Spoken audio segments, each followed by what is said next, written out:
शशिभूषण तिवारी की भौतिकी की इस क्लास में आप सभी विद्यार्थीगणों का एक बार पुनः स्वागत है। पिछली क्लास में हम गुरुत्व के अधीन एक विमीय गति के बारे में पढ़ रहे थे और हमने वहाँ पर एक ऐसे प्रश्न का हल ढूंढा कि किसी पिंड को किसी h ऊंचाई से यदि मुक्त किया जाए, छोड़ा जाए, तो वो कितने समय में ग्राउंड तक पहुंचती है, ज़मीन तक पहुंचती है, और जब वो ज़मीन पर हिट करती है, जब वो धरती से टकराती है, तो उस वक्त उसकी चाल क्या होती है। ठीक है, यह प्रश्न हमने हल किया था पिछली क्लास में। यदि आपने इसको समझा तो इसी पर आधारित मैं आपसे एक प्रश्न पूछता हूँ। फर्ज करो कि एक गेंद को काफ़ी ऊंचाई से छोड़ा गया, एक गेंद को काफ़ी ऊंचाई से हमने मुक्त किया। प्रारंभिक वेग 0, ऑफ कोर्स गुरुत्वीय त्वरण का मान g। गेंद के द्वारा प्रथम सेकंड, द्वितीय सेकंड और तृतीय सेकंड में जो विस्थापन हुआ उसके अनुपात ज्ञात करो। प्रश्न है, गति के प्रथम, द्वितीय एवं तृतीय सेकंड में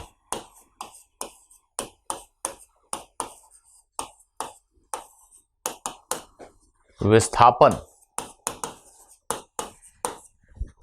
का अनुपात बताएं।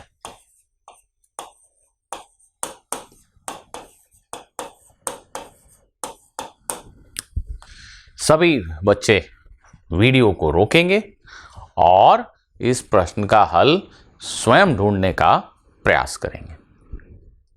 करिए, प्रश्न हल कीजिए।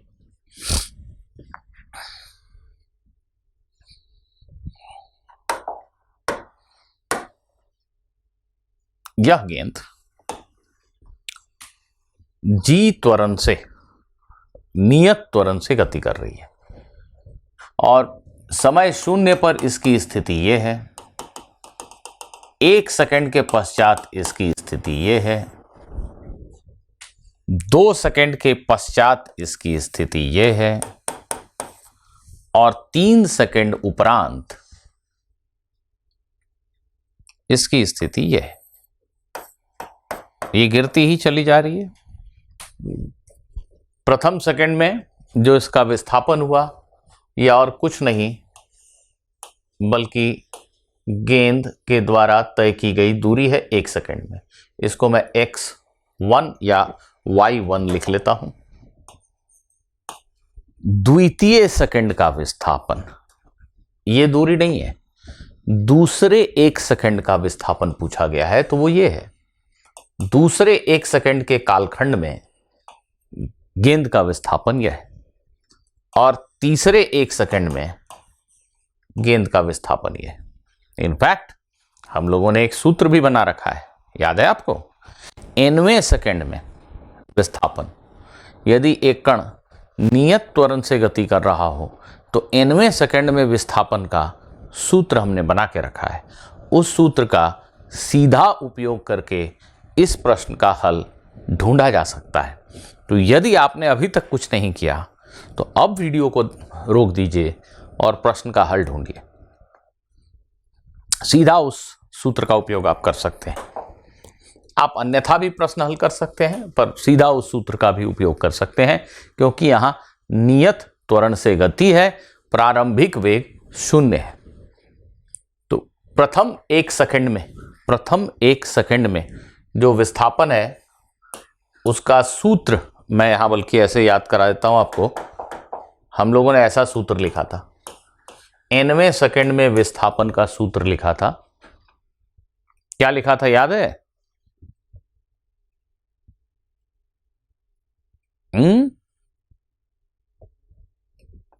नहीं याद है?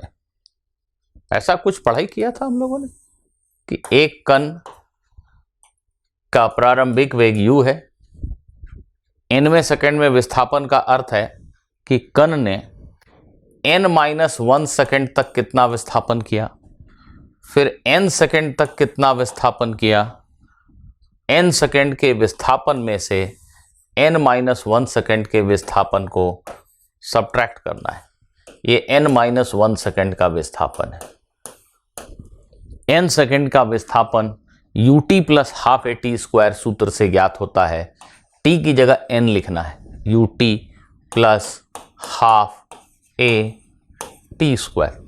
यह xn का मान था, इसमें से xn-1 को सब्ट्रैक्ट किया था। xn-1 कैसे मिलेगा, n की जगह n-1 लिखने से। तो ऐसा करने के पश्चात हमें nवें सेकेंड में विस्थापन का सूत्र प्राप्त हुआ था, u प्लस a/2 2n-1।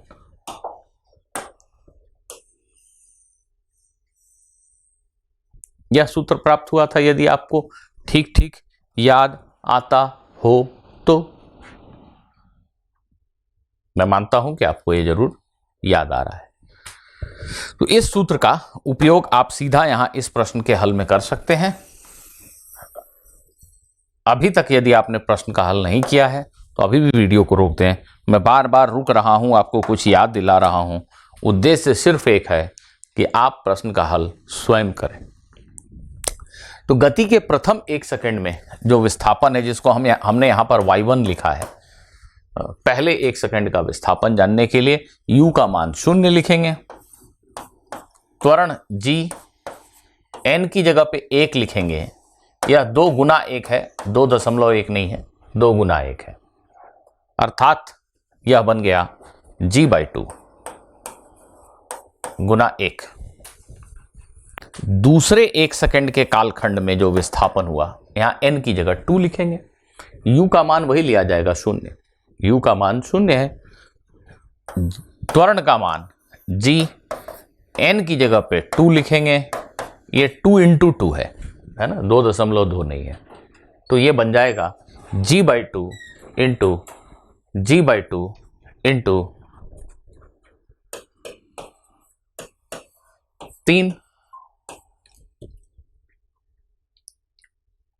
और इसी प्रकार यदि आप तीसरे 1 सेकंड का विस्थापन जानना चाहते हैं,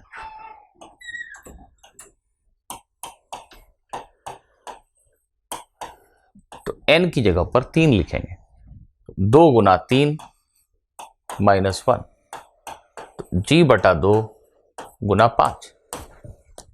तो क्या पाते हैं आप, इन 3 1-1 सेकंड के अंतराल में हुए विस्थापनों का अनुपात क्या दिखता है आपको? y1, y2 और y3 का अनुपात क्या हुआ बताइए? g/2 गुना 1, g/2 गुना 3, g/2 गुना 5। ये अगर x है तो ये 3x है, ये 5x है, अर्थात अनुपात 1 गुना 3 गुना 5। जी, यह एक ऐसा रिजल्ट है, ऐसा परिणाम है जिसे आप चाहें तो याद रख सकते हैं। एक कण को गुरुत्व के अधीन गति करने के लिए मुक्त किया गया, तो प्रथम, द्वितीय, तृतीय, चतुर्थ, 5वें सेकंड में उसके विस्थापनों का अनुपात 1, 3, 5, 7, 9 के अनुपात में होता है। तो आप चाहें तो इसे भी याद रखें, जिससे कि अगर यह ऐसा कुछ प्रश्न आपके प्रश्न पत्र में दिखे तो आप तत्काल उत्तर दे सकें। विद्यार्थियों, हम इसी पर आधारित अपने एक और प्रश्न को हल करेंगे। ठीक है, बहुत ही सरल सा प्रश्न है, इसका हल सोचकर बताइएगा। एक गेंद को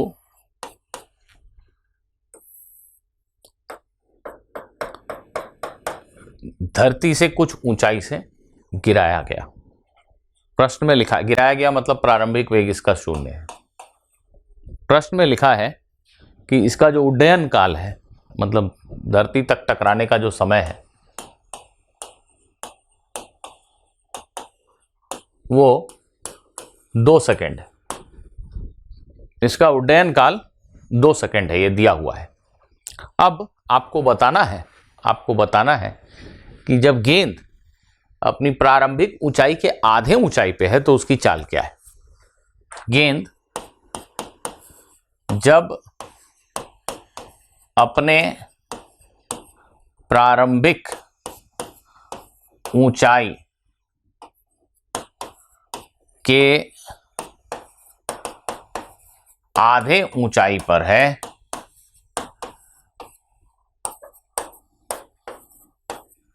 तब उसकी चाल क्या है।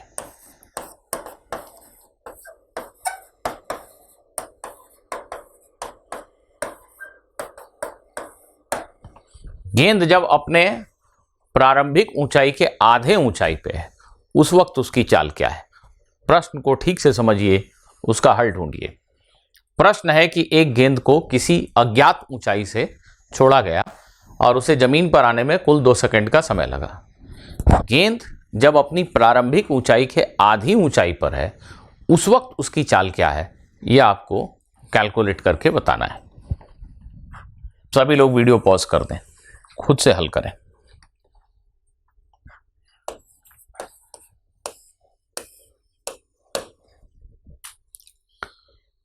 जो एक सामान्य मिस्टेक हम कर सकते हैं इस प्रश्न को हल करने में, एक गलती जो हम कर सकते हैं वो ये है कि 1 सेकंड के पश्चात गेंद की चाल निकाल दी। नहीं, ये गलत है। ये किसने कहा कि 1 सेकंड के पश्चात गेंद आधी ऊंचाई पर होगी? अभी अभी आपने पिछले प्रश्न में सीखा कि पहले 1 सेकंड में कण का विस्थापन छोटा है, अगले 1 सेकंड में उससे बड़ा है, अगले 1 सेकंड में उससे भी बड़ा है। पहले 1 सेकंड में, दूसरे 1 सेकंड में और तीसरे 1 सेकंड में विस्थापनों का अनुपात 1:3:5 है। क्यों? गेंद की चाल लगातार बढ़ती चली जा रही है, तो हर अगले 1 सेकंड में जो उसका विस्थापन होगा वो बहुत बड़ा होने वाला है, छोटा नहीं। तो पूर्व के 1 सेकंड से अगले 1 सेकंड में विस्थापन हमेशा बड़ा होगा, ये तो तय बात है। तो विद्यार्थियों, t = 1 सेकंड पर गेंद की चाल निकालना प्रश्न का सही हल नहीं है। हमें यह पता करना चाहिए कि यह कुल ऊंचाई कितनी है। क्या हम ये ज्ञात कर सकते हैं? जी हां, प्रश्न में लिखा है कि कुल 2 सेकंड तक गेंद हवा में रही, तो सीधा सीधा इस सूत्र का प्रयोग करें, y = ut + ½ t²। इसे मूल बिंदु मान लिया और नीचे की दिशा को धनात्मक y अक्ष की दिशा मान ली। अब हम इस समीकरण से यह पूछेंगे कि समीकरण भाई आप ये बताइए कि यदि गेंद 2 सेकंड तक गतिशील रही तो उसका विस्थापन कितना हुआ। प्रश्न में लिखा है 2 सेकंड में वो जमीन से टकरा गई, तो 2 सेकंड में गेंद जितनी विस्थापित हुई वही तो ऊंचाई थी उसकी प्रारंभिक। तो उसकी प्रारंभिक ऊंचाई h का मान कैसे मिलेगा? 2 सेकंड में गेंद के विस्थापन की गणना करने से। तो t का मान 2 परंतु u का मान 0, तो पहला पद हो गया 0। ½ g, त्वरण का मान धनात्मक g, क्योंकि हमने नीचे की दिशा को धनात्मक माना है, इंटू t²। 2 सेकंड, हमें जानना है कि गेंद 2 सेकंड में कितना नीचे गया, वही h का मान है, तो h हो गया 2g। ठीक। अब प्रश्न के मुताबिक हमें यह ज्ञात करना है कि जब यह गेंद यहां थी h/2 नीचे, तब इसकी चाल क्या थी। h का मान हम जानते हैं, h का मान हम जानते हैं। जैसे g का मान यहां रख दें, g का मान 10 लिख दें, तो यह 20 मीटर हो गया h का मान, अर्थात गेंद को 20 मीटर की ऊंचाई से छोड़ा गया था। ठीक है, तो गेंद जब 10 मीटर गिर चुकी है उस वक्त उसकी चाल बतानी है। अपनी प्रारंभिक ऊंचाई के आधे ऊंचाई पे है गेंद, h/2 ऊंचाई पे है, 10 मीटर की ऊंचाई पे है, अर्थात गेंद का विस्थापन 10 मीटर होने के पश्चात उसकी चाल क्या थी, हमें यह बताना है। हमें यहां से यहां की गति का अध्ययन करते हुए यह बताना है कि गेंद जब 10 मीटर चल चुकी तब उसकी चाल क्या है। और यह बताने के लिए हम बिना समय को इन्वॉल्व किए हुए इस समीकरण से उत्तर पा सकते हैं। इन समीकरण महोदय से पूछते हैं कि भाई आप बताइए कि जब विस्थापन y का मान 10 मीटर है तब गेंद की चाल v कितनी है। गेंद की प्रारंभिक चाल u0 है, त्वरण का मान अब सीधा सीधा 10 लिख दूं, g की जगह 10 लिख रहे हैं हम लोग, हाँ 9.8 होता है, आसान गणना के लिए 10 लिख ले रहे हैं, और y का मान भी 10। यहां से यहां तक ये 20 मीटर है, ये 10 मीटर चलने के पश्चात चाल क्या है ये पूछा गया है, तो ये v का मान आ गया इसका वर्गमूल अर्थात 10√2 मीटर प्रति सेकंड। तो जब गेंद अपने मूल ऊंचाई के आधे ऊंचाई पर है उस समय उसकी चाल 10√2 मीटर प्रति सेकंड है। आइए अब मैं आपसे थोड़ा भिन्न प्रश्न पूछता हूं। अभी के प्रश्न में आपने देखा कि गेंद को 20 मीटर की ऊंचाई से यदि छोड़ा गया तो 2 सेकंड में वो नीचे पहुंच जाता है। अभी आपने ये देखा उड़ान का समय 2 सेकंड होगा यदि गेंद को 20 मीटर की ऊंचाई से मुक्त किया गया है। अब ऐसा मानो कि तुम एक टावर पे खड़े हो, तुम एक बिल्डिंग, ऊंची बिल्डिंग के छत पे खड़े हो और यहां पर तुमने एक गेंद को अपने हाथ से छोड़ा नहीं, उसको नीचे की तरफ एक वेग देके छोड़ा। फर्ज करो कि तुमने गेंद को यहां से छोड़ा नहीं, तुमने उसे जोर से नीचे की तरफ फेंका। मान लो कि तुमने इस गेंद को एक प्रारंभिक वेग दिया नीचे की तरफ 5 मीटर प्रति सेकंड। अब यह टावर की जो ऊंचाई है इसे हम 20 मीटर ही मानते हैं। पिछले प्रश्न और इस प्रश्न की तुलना करते चलना। पिछले प्रश्न में हमने सीखा कि यदि 20 मीटर की ऊंचाई से गेंद को जस्ट छोड़ दिया जाए, उसे कोई प्रारंभिक चाल न दी जाए, छोड़ दिया जाए, तो उसे नीचे आने में 2 सेकंड लगे। अब की बार हम हैं 20 मीटर की ऊंचाई पर, परंतु हमने जोर से गेंद को नीचे की तरफ फेंका है, गेंद को एक प्रारंभिक वेग दिया है 5 मीटर प्रति सेकंड का। अब गेंद के उड़ान का समय क्या होगा, गेंद कितनी देर में धरती से टकरा जाएगी, उड़ान का समय ज्ञात करें। उड्डयन काल कितनी देर में यह गेंद जमीन से टकरा जाएगी, हमें यह ज्ञात करना है। जी का मान 10 मीटर प्रति सेकंड स्क्वायर ले सकते हैं। प्रश्न का हल ढूंढिए स्वयं, वीडियो को रोकिए।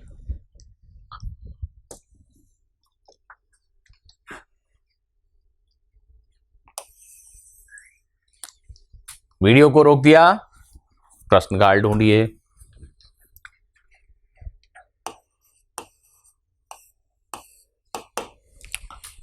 पिछले प्रश्नों में और इस प्रश्न में एक ही भिन्नता है। पिछले तमाम प्रश्नों में हमने गेंद को एक ऊंचाई से छोड़ा था, अर्थात उसकी प्रारंभिक वेग को 0 रखा था, और यह ऐसा प्रश्न है जिसमें हमने गेंद को एक प्रारंभिक वेग दिया है 5 मीटर प्रति सेकंड का। परंतु कॉन्सेप्चुअली फिजिक्स के सिद्धांतों के अनुसार अगर देखें तो यह प्रश्न और पिछले प्रश्न में कोई भेद है नहीं। उन्हीं समीकरणों का उपयोग करना है, सिर्फ एक फर्क है, वहां u 0 था, यहाँ u का मान 5 है, इसके अलावा कोई फर्क है ही नहीं। जी हाँ, तो हम पुनः ऐसा मानेंगे कि यह मूल बिंदु है, ये धनात्मक y अक्ष की दिशा है। नीचे की दिशा को धनात्मक y अक्ष की दिशा क्यों लेता हूं मैं, क्योंकि सारी चीजें, विस्थापन, वेग, त्वरण सब नीचे हैं, तो नीचे की दिशा को धनात्मक लेने से हम सभी राशियों को, सभी सदिश राशियों को धनात्मक लिख सकते हैं। बस इतना ही फायदा है। ऊपर की दिशा को धनात्मक ले सकते हैं क्या? हाँ, ले सकते हैं। फिर गेंद का विस्थापन कितना हुआ पूछने से बोलना पड़ेगा -20 मीटर। ऊपर की दिशा अगर धनात्मक है तो गेंद का विस्थापन ऋण y अक्ष की दिशा में 20 मीटर हुआ तो -20 बोलना पड़ेगा। इसलिए नीचे की दिशा को धनात्मक लेते हैं। ऊपर की दिशा धनात्मक लेंगे, प्रश्न का उत्तर अलग आएगा? नहीं, उत्तर वही आएगा। चलिए पुनः हम अपने इस समीकरण से पूछते हैं कि हे समीकरण देवता, आप हमें यह बताइए कि कितने समय में गेंद का विस्थापन 20 मीटर हो जाएगा। गेंद पृथ्वी से टकरा जाएगी, यह बोलने से प्रश्न नहीं बनेगा। गेंद पृथ्वी से टकराएगी कब? जब उसका विस्थापन होगा 20 मीटर। यह भौतिकी की भाषा है। हम बोल रहे हैं कि विस्थापन 20 मीटर कितनी देर में होगा, यह भौतिकी की भाषा है। और जैसे ही भौतिकी की भाषा में हम प्रश्न को कह देंगे, प्रश्न का हल अपने आप हमारे सामने आ जाएगा। हमें यह बताना है कि गेंद का विस्थापन 20 मीटर कितनी देर में होगा। प्रारंभिक वेग का मान कितना लिखूं? 5। टी ज्ञात करना है। त्वरण का मान कितना लिखूं? धनात्मक 10। जी का मान 10 लिखा। टी ज्ञात करना है। पुनः यह एक द्विघात समीकरण है टी में। इसको सिंप्लीफाई करेंगे, ये 2 और 10 कैंसिल करेंगे तो यहां 5 बचेगा। यहां भी 5 है, यहां भी 5 है, यहां भी एक 5 है, अर्थात यहां 4 हो जाएगा, ये टी हो जाएगा और ये टी स्क्वायर हो जाएगा। विद्यार्थियों देखिए, ये सही लग रहा है आपको? खुद से थोड़ा सरलीकरण कीजिए। इसको मैं ऐसा लिख देता हूं, T square plus T minus 4 बराबर 0। पिछली क्लास में ही मैंने आपको याद कराया था कि एक द्विघात समीकरण का हल कैसे लिखते हैं। उसका उपयोग करके आप यहां पर भी इस द्विघात समीकरण का हल ढूंढ सकते हैं। t बराबर -b, यहां पर b क्या है? t का गुणांक 1 है, -b अर्थात -1 plus minus b square -4ac। 4a का मान t स्क्वायर का गुणांक 1, 4 गुना 1 गुना c का मान -4 बटा 2a, 2 इंटू 1। ये 2.1 नहीं है, ये 2 इंटू 1 है। तो इसका अगर हम सरलीकरण करें तो ये हो जाएगा t बराबर -1 प्लस माइनस, ये हो गया 4 गुना 4 16 और 1 17, ये माइनस और माइनस मिलके प्लस हो गया, √17 और नीचे है 2 गुना 1। अब आप बड़ी आसानी से देख सकते हो कि ये जो प्लस माइनस साइन है, यहां ऋण चिन्ह की कोई जगह नहीं बनती। यह भी ऋणात्मक, यह भी ऋणात्मक, तो हमारा समय ही ऋणात्मक हो गया।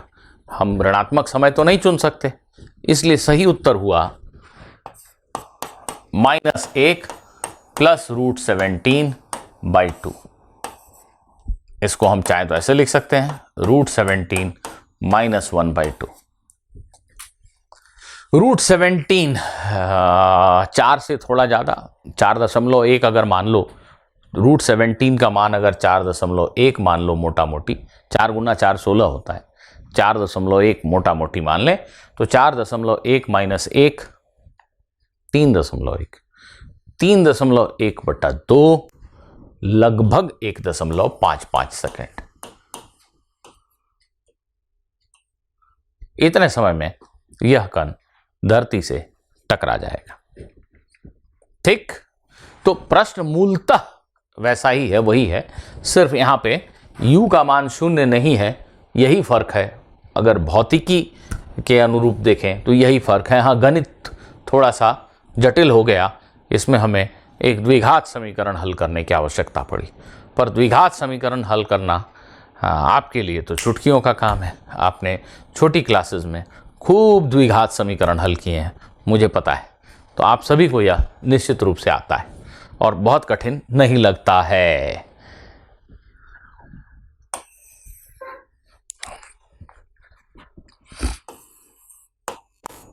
चलिए,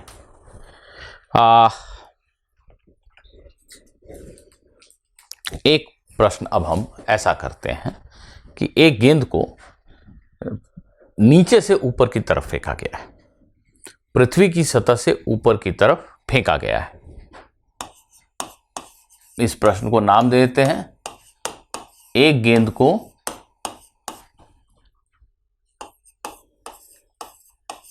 पृथ्वी की सतह से ऊर्ध्वाधर ऊपर की तरफ प्रक्षेपित किया गया।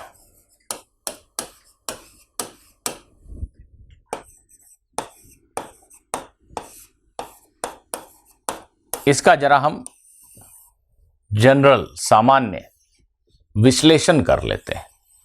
इस परिस्थिति का एक सामान्य विश्लेषण कर लेते हैं। ये ऑफ कोर्स थ्योरी है, पर मैं आपको एक प्रश्न के माफिक पढ़ाता हूं।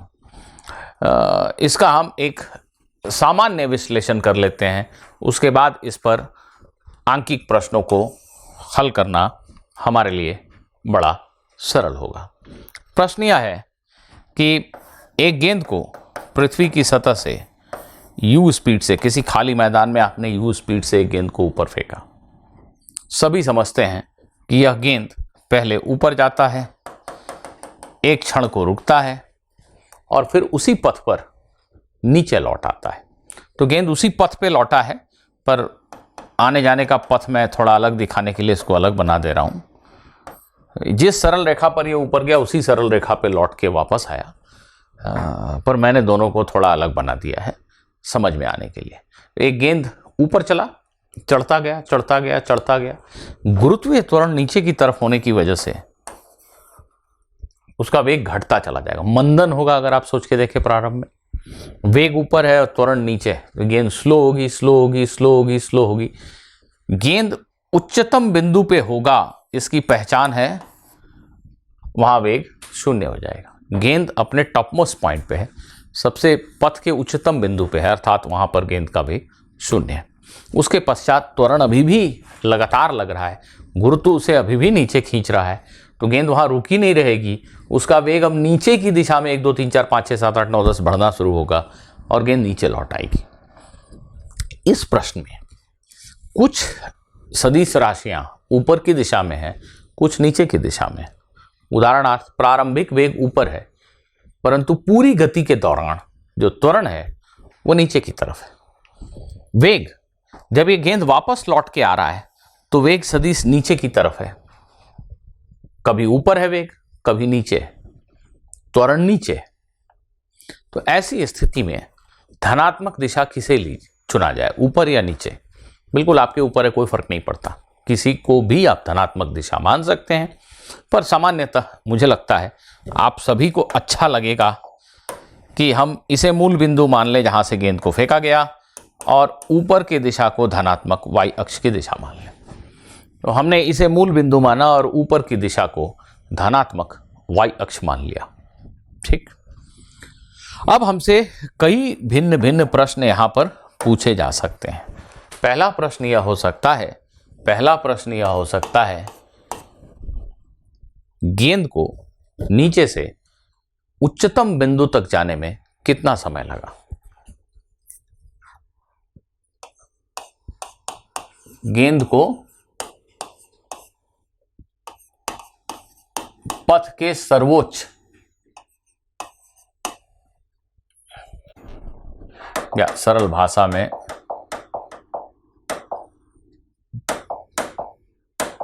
पथ के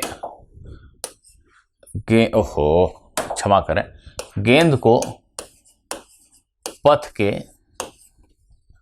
उच्चतम बिंदु तक पहुंचने में कितना समय लगा?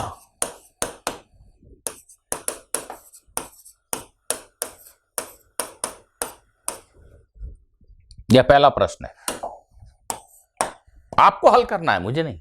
बताइए, गेंद को नीचे से उच्चतम बिंदु तक पहुंचने में कितना समय लगा? इस प्रश्न का हल ढूंढ कर मुझे बताइए। सामान्य हल अर्थात यू जी इन लेटर्स का उपयोग करते हुए हल कीजिए। यू का मान, जी का मान आपको दिया नहीं गया, संख्या में नहीं लिखते हुए लेटर्स में लिखते हुए हल कीजिए। वीडियो पॉज कीजिए, हल कीजिए। हम पुनः अपने द्वितीय समीकरण का इस्तेमाल कर सकते हैं। हम इस समीकरण से यह पूछ सकते हैं कि हे समीकरण देवता, यह बताइए कि गेंद का विस्थापन 0 से h होने में कितना समय लगा। पूछ सकते हैं, पूछ तो सकते हैं, परंतु h तो दिया नहीं है। कहां दिया है कि गेंद कितनी ऊंचाई तक गया। तो मैंने जानबूझकर ये इसलिए लिखा कि अभी तक के जितने प्रश्न हमने बनाए सब में समय जब भी निकालना होता था तो हम यही समीकरण लिखते थे।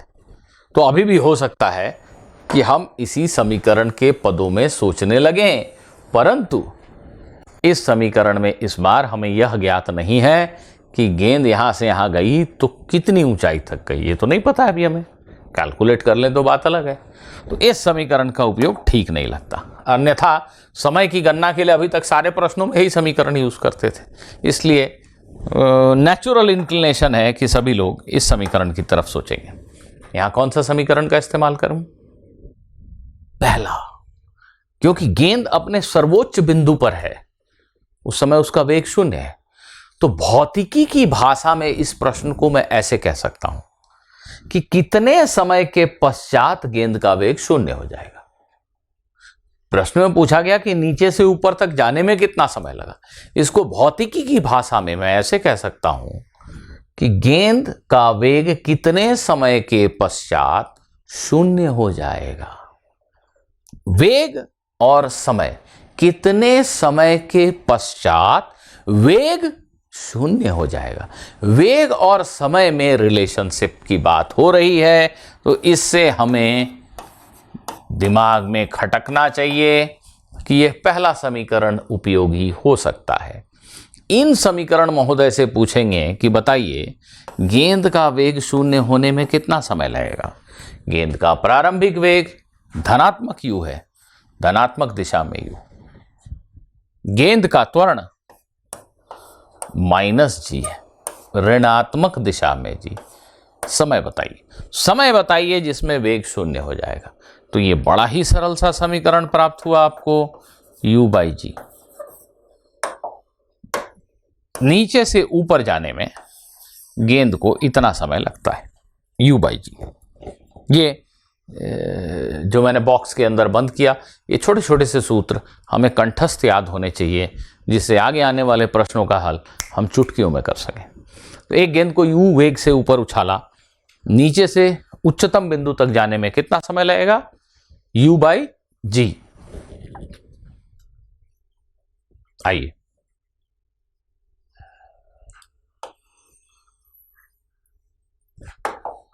दूसरा प्रश्न इसी में, गेंद के उड़ान का काल ज्ञात करें। मतलब नीचे से ऊपर जाना और ऊपर से लौटकर नीचे आना, कुल उड़ान का समय क्या है, कुल उड्डयन काल क्या है।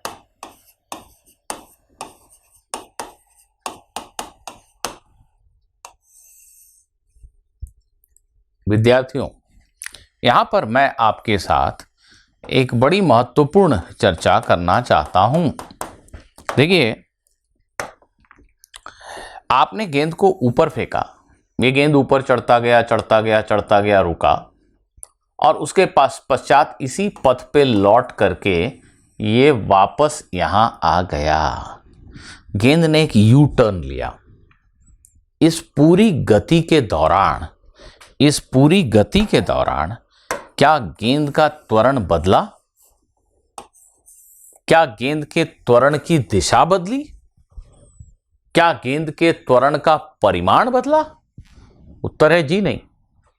गेंद ऊपर जा रही थी क्योंकि वेग ऊपर था, त्वरण तो नीचे था, गुरुत्वीय त्वरण नीचे ही होता है। अब गेंद नीचे आ रही है क्योंकि वेग नीचे है, त्वरण तो अभी भी नीचे है, त्वरण हमेशा नीचे है। इस बात, महत्वपूर्ण बात को रियलाइज कीजिए, अनुभव कीजिए कि गेंद जब ऊपर जा रही थी या जब नीचे आ रही थी, इन दोनों ही दशाओं में गेंद का जो त्वरण था वो तो नीचे की ही दिशा में था। मैं ये जोर दे रहा हूं कि यह पूरी गति नियत त्वरण से गति है। जी हाँ, गेंद का ऊपर जाना और लौट कर आना, इस पूरी गति के दौरान त्वरण कहीं भी नहीं बदला है। पूरी गति नियत त्वरण से गति है। तो हमें हकीकत में इस पूरे गति को दो हिस्सों में बांट कर पढ़ने की आवश्यकता ही नहीं है। अधिकांश लोग इसे ऐसे सोचते हैं कि पहले नीचे से ऊपर जाने की पढ़ाई अलग कर लेते हैं, फिर ऊपर से नीचे आने की पढ़ाई अलग करें। अरे बाबा, क्यों करें? पूरे गति के दौरान त्वरण नियत था। और ये जो 3 समीकरण हमने पढ़े हैं, ये तीनों समीकरण एप्लीकेबल हैं, मान्य हैं, यदि गति के दौरान त्वरण नियत हो। तो मैं कहना क्या चाहता हूं? मैं यह कहना चाहता हूं कि हमारे ये समीकरण बड़े इंटेलिजेंट हैं, बड़े बुद्धिमान हैं, ये यूटर्न को भी समझ लेते हैं। अगर यह गेंद गतिशील थी, ऊपर की तरफ रुकी और नीचे आने लगी, इस समीकरण को ये सब पता है। आप सोच रहे हैं कि कैसे हल होगा, इसे सब पता है कि किस समय पे यू टर्न हुआ, गेंद वापस आने लगी, सब पता है उनको। A to Z हर बात जानते हैं। पूरे गति के दौरान त्वरण नियत था क्या? हाँ। तो इस पूरी गति के लिए इकट्ठा हम इस समीकरण का उपयोग कर सकते हैं, या दूसरे वाले का उपयोग कर सकते हैं, या तीसरे वाले का उपयोग कर सकते हैं। मैं ये कहना चाह रहा हूं कि जो हमारा दूसरा समीकरण है, इस समीकरण से मैं एक बार में पूछता हूं कि समीकरण महोदय आप मुझे यह बताइए, आप मुझे यह बताइए कि पूरी गति का उड़ान का समय क्या है? कैसे बताएंगे? ये इस भाषा को नहीं समझते, इनको भौतिकी की भाषा में बताना पड़ता है। इनसे कहना पड़ता है कि t का मान बताइए, कितने समय में गेंद का विस्थापन शून्य हो गया। y = 0 से गेंद चला और लौट के वहीं आ गया, तो पूरी गति में गेंद का विस्थापन क्या हुआ? उत्तर है 0। मैं इस समीकरण से पूछ रहा हूं कि y का मान 0 कितने समय के पश्चात होगा, यह बताइए। जी हां, ये पूरा उड़ान का समय इकट्ठे बता देगा आपको। इसको यू टर्न समझ में आता है। इन्होंने कहा u का मान बताइए, मैंने कहा धनात्मक संख्या है u, क्योंकि हमने ऊपर की दिशा में गेंद को प्रक्षेपित किया है, ऊपर की दिशा को धनात्मक लिया गया है। इन्होंने कहा त्वरण का मान बताइए, मैंने कहा -g लिखिए।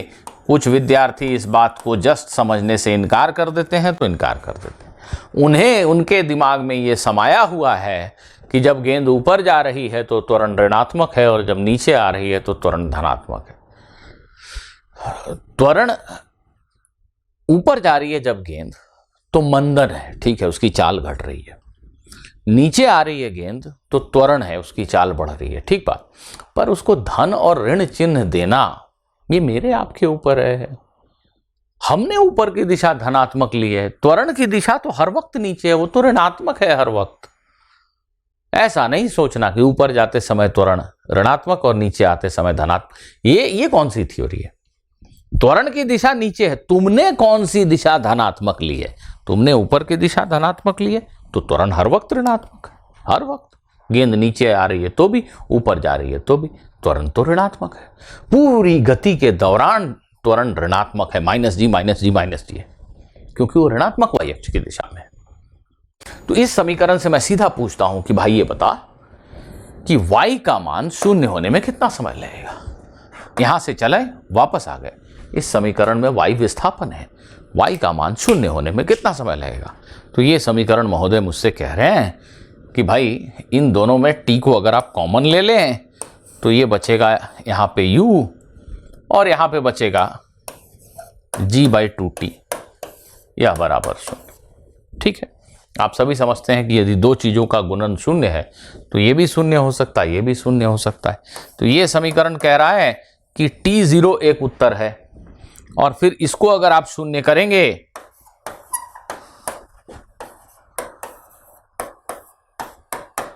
इसको शून्य करेंगे तो यह T का मान देगा 2u/g। यही हमारे उड़ान का समय है। देखिए, समीकरण तो गणित का समीकरण है, वो तो सच ही बोलता है। समीकरण यह कह रहा है कि y का मान शून्य है जब समय शून्य है, वो तो है ही। जब समय शून्य था तब तो y का मान शून्य था ही। y का मान पुनः शून्य हुआ जब समय का मान इतना है 2u/g, अर्थात यहां से चला गेंद वापस यहीं आ गया जब समय 2u/g हो रहा है। इसका अर्थ यह हुआ कि विस्थापन का मान शून्य था, उस समय तो t का मान शून्य था ही, दोबारा से विस्थापन शून्य हुआ जब समय इतना है। यही है कुल उड़ान का समय। विद्यार्थियों गौर करो, विद्यार्थियों गौर करो, हम चाहें तो इस पूरी गति को दो हिस्से में बांट के पढ़ सकते हैं, लेकिन जरूरत नहीं है। मैं ये समझाने की कोशिश कर रहा हूं, पूरे गति के दौरान त्वरण नियत है। इस पूरी गति के लिए हम एक बार इसका प्रयोग करें, उचित है यह, इसको यू टर्न समझ में आता है। तो निष्कर्ष यह निकला अभी तक की पढ़ाई का कि गेंद को नीचे से ऊपर जाने में इतना समय लगता है और गेंद के कुल उड़ान का समय इसका दूना होता है। यह क्या था? नीचे से ऊपर जाने का समय। यह क्या है? नीचे से ऊपर, ऊपर से नीचे आने का कुल समय। इससे क्या का निष्कर्ष निकलता है कि नीचे से ऊपर जाना, ऊपर से नीचे आना, दोनों में बराबर समय लगता है। u/g और u/g दोनों मिलकर के हो गए 2u/g। तो यह महत्वपूर्ण निष्कर्ष कि इस गति में, इस प्रश्न में यह महत्वपूर्ण निष्कर्ष निकल कर आता है कि जब आपने गेंद को ऊपर फेंका u वेग से, यह गेंद यहां रुका और फिर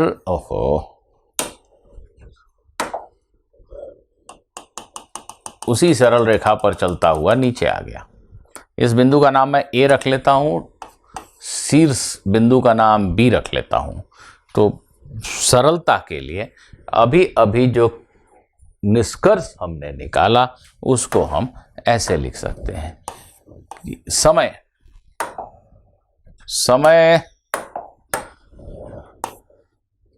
A से B तक जाने का, A से B तक जाने का समय और समय B से A तक आने का, दोनों समान है। नीचे से ऊपर जाना, ऊपर से नीचे आना, दोनों में समान समय लगता है। दोनों समयों का मान है u/g। एक गेंद को u चाल से ऊपर फेंका तो नीचे से ऊपर जाने में और ऊपर से नीचे आने में बराबर समय लगता है u/g, और कुल उड़ान का समय 2u/g। ठीक। अब मुझे इस प्रश्न का जवाब चाहिए। इसी प्रश्न में तीसरा प्रश्न यह है,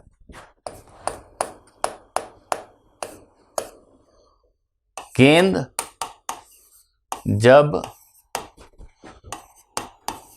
प्रक्षेपण बिंदु पर लौट कर आई तब उसकी चाल क्या है?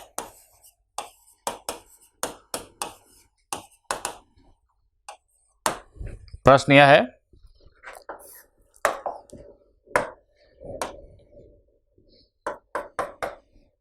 इस गेंद को आपने यू चाल से ऊपर फेंका, ये गेंद यहां तक गई, जब ये वापस धरती पे पहुंची तो धरती से टकराने के ठीक पहले इसकी चाल क्या है?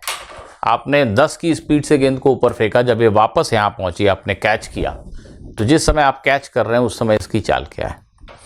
यू चाल से ऊपर फेंका, नीचे पहुंचते वक्त जब वहीं पे पहुंची, प्रक्षेपण बिंदु पे गेंद पहुंची, तो उसकी चाल क्या है? बड़ा ही सरल सा प्रूफ है कि v और u समान होंगे। हम पुनः इस तीसरे इक्वेशन महोदय से यह पूछ सकते हैं कि भाई इक्वेशन देवता यह बताइए v का मान क्या होगा जब y शून्य है। y शून्य मतलब जहां से चले थे वहीं पहुंच गए, तो विस्थापन शून्य है। सीधा इनसे पूछते हैं कि v का मान बताइए जब y का मान शून्य है। इन्होंने कहा v बराबर u। ये एक और महत्वपूर्ण निष्कर्ष है। जिस चाल से गेंद को ऊपर फेंका, जब गेंद लौटकर वापस आपके पास आई तो उसकी चाल वही है जिससे आपने फेंका था। 10 की चाल से गेंद को ऊपर फेंका, जब वो गेंद वापस आपके हाथों में आई तो उसकी चाल 10 ही है। हाँ, वेग सदिश की दिशा नीचे की तरफ है। तो जिस चाल से गेंद को फेंका उसी चाल से गेंद आपके पास लौटकर वापस आई। इसी प्रश्न में हम अगला प्रश्न आपसे पूछते हैं। प्रश्न चौथा प्रश्न है यह।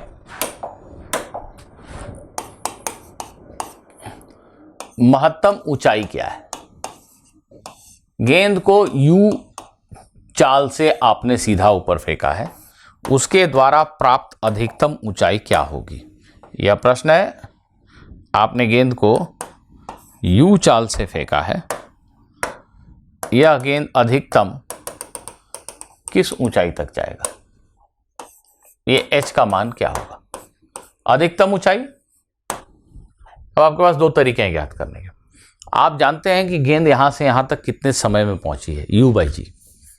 तो दूसरे समीकरण का उपयोग करके आप ये ज्ञात कर सकते हैं कि गेंद का विस्थापन u/g समय में कितना हुआ। या आप सीधा तीसरे समीकरण का प्रयोग कर सकते हैं। उच्चतम बिंदु पर गेंद का वेग 0 है, तो हम भौतिकी की भाषा में इस प्रश्न को ऐसे कह सकते हैं। गेंद का प्रारंभिक वेग u था, त्वरण ऋणात्मक दिशा में g है। गेंद का विस्थापन बताओ जब उसके गेंद का विस्थापन बताओ जब उसकी चाल 0 हो गई। जब उसकी चाल 0 हो गई उसी समय वो महत्तम ऊंचाई पे है। तो विस्थापन अर्थात ऊंचाई बताओ जब चाल 0 हो गई। तो हम इस समीकरण से यह बात पूछ सकते हैं। चलिए पूछते हैं भाई, अंतिम चाल 0, प्रारंभिक u, त्वरण -g, h का मान बताइए। विस्थापन h बताइए, y का मान h लिखा हमने। विस्थापन h बताइए जब v का मान 0 हो गया। तो यहां से हमें प्राप्त हुआ u²/2g। स्टूडेंट्स, ये एक सूत्र जो हमें याद रखना चाहिए। एक गेंद को u चाल से ऊपर फेंका तो उसके द्वारा प्राप्त महत्तम ऊंचाई u²/2g होती है। एक सरल सा प्रश्न जल्दी से हल कर लेते हैं। कल्पना करो, एक गेंद को पृथ्वी की सतह से 20 मीटर प्रति सेकंड की चाल से ऊपर फेंका गया। ठीक, जल्दी जल्दी बताइए मुझे, इसके उड़ान का समय क्या है? कुल उड़ान का समय क्या है? कितने समय तक गेंद हवा में रहेगी? बताइए, कितने समय तक यह गेंद हवा में रहेगी? अभी अभी हमने पढ़ा कि नीचे से ऊपर जाना, रुकना और फिर नीचे आना, इस पूरे गति का समय 2u/g होता है। 2u/g 4 second.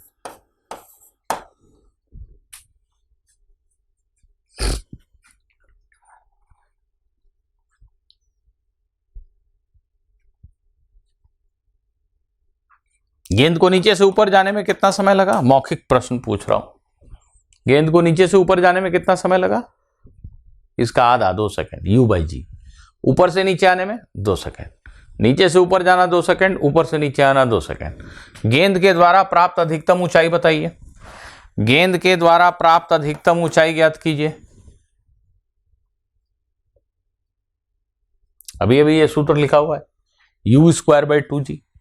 u का मान 20, 2g जी का मान 10, 20 मीटर। यह गेंद अधिकतम 20 मीटर की ऊंचाई तक जाएगी।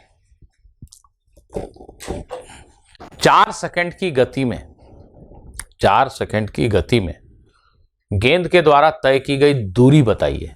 ठीक से प्रश्न को सुनिए, मौखिक प्रश्न हल बताइए। 4 सेकंड की गति के दौरान गेंद के द्वारा तय की गई दूरी बताइए। विस्थापन नहीं पूछा मैंने, दूरी पूछा है। उत्तर है 40 मीटर। 20 मीटर ऊपर जाना, 20 मीटर नीचे आना। गेंद के द्वारा तय की गई दूरी है 40 मीटर। गेंद का कुल विस्थापन है 0, है कि नहीं?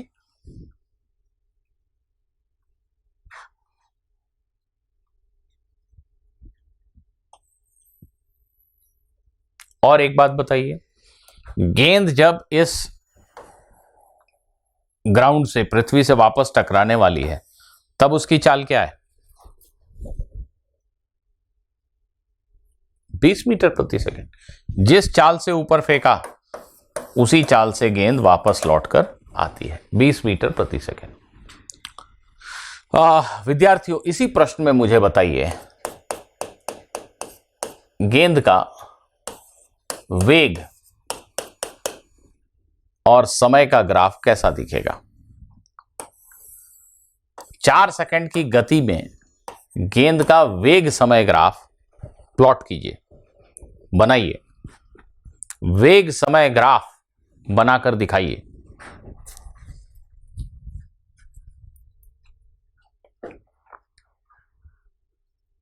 इस प्रश्न में किसी भी समय t पर, इस प्रश्न में किसी भी समय t पर, जैसे यहां t 0 पर आपने गेंद को ऊपर उछाला, किसी भी समय t पर गेंद का जो वेग है वो कैसे प्राप्त होगा हमें?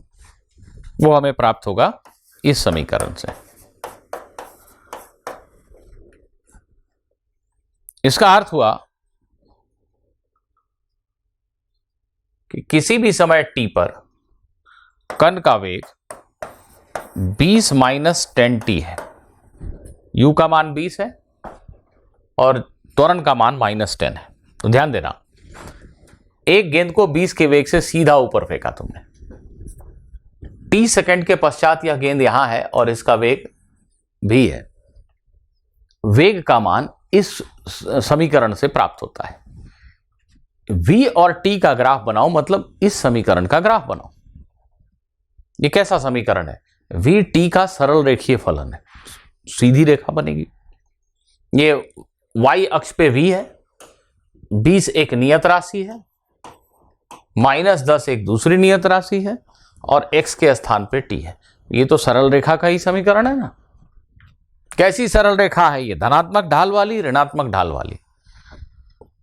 x का जो कोफिशिएंट है, गुणांक है -10, वो बता रहा है कि सरल रेखा की ढाल ऋणात्मक है।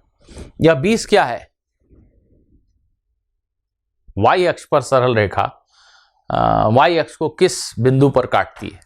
अंतःखंड, y अंतःखंड। तो इस रेखा का ग्राफ तो हम लोगों ने कई बार बनाया है। इस तरह की रेखाओं का ग्राफ आप फटाक से बना सकते हैं। ग्राफ, यह ग्राफ कुछ ऐसा दिखेगा। देखिए, समय 0 पर गेंद का वेग धनात्मक 20, ऊपर की दिशा यदि धनात्मक ली गई है तो समय 0 जब है उस समय गेंद का वेग धनात्मक 20 है। यह वेग घटता गया, घटता गया, घटता गया, घटता गया और 0 हो गया। यह वेग घटता गया, घटता गया, घटता गया, घटता गया और 0 हो गया। नियत त्वरण से गति में वेग समय ग्राफ सरल रेखा होता ही है। हमने यह भी कहा आपसे कि ये जो समीकरण है बड़े इंटेलिजेंट है, बड़े बुद्धिमान है, ये यू टर्न को समझ जाते हैं। जी हाँ, इस समय के पश्चात, ये कौन सा समय है? आप तुरंत मन ही मन कैलकुलेट कर सकते हैं। ये वो समय है जब वेग 0 हो गया, अर्थात कण शीर्ष बिंदु पर है। कब होगा वेग 0? देखिए यहां, जब t का मान 2 होगा। तो 2 सेकंड के पश्चात वेग 0 हो गया, कण अपने मार्ग के उच्चतम बिंदु पे है। इसके बाद ये वापस लौटेगा। तो जैसे ही कण वापस लौटने लगा, इसके वेग सदिश की दिशा नीचे हो गई। नीचे मतलब ऋणात्मक। ठीक है ना। यह समीकरण यही कह रहा है, जैसे इस समीकरण में t का मान रखो 3 सेकंड, रखो t का मान 3, वेग आया -10। इसका अर्थ यह हुआ कि कण के प्रक्षेपण से 3 सेकंड बीतने के पश्चात वेग जो है वो -10 है। तो यह समीकरण चीख चीख कर कह रहा है कि यू टर्न हो चुका है, गेंद नीचे आ रही है, -10 वेग है, मतलब गेंद की गति की दिशा नीचे है, नीचे कह तो रहा है वो। तो ठीक है, t = 3 सेकंड पर वेग -10 है, और 4 सेकंड के पश्चात जब गेंद यहां लौटकर आया तो उसका वेग उस क्षण पर 4 सेकंड पर कण का वेग -20 है। वेग को -20 बोलेंगे, कोई चाल पूछे तो 20 बोलेंगे। तो विद्यार्थियों, इस प्रकार से इस प्रश्न का हल ढूंढा जा सकता है। गुरुत्व के अधीन सरल रेखीय गति एक महत्वपूर्ण टॉपिक है, इसलिए इस पर हम अगली क्लास में भी कुछ प्रश्न हल करेंगे। तो अगली क्लास तक मैं शशिभूषण तिवारी आप सभी से विदा लेता हूं।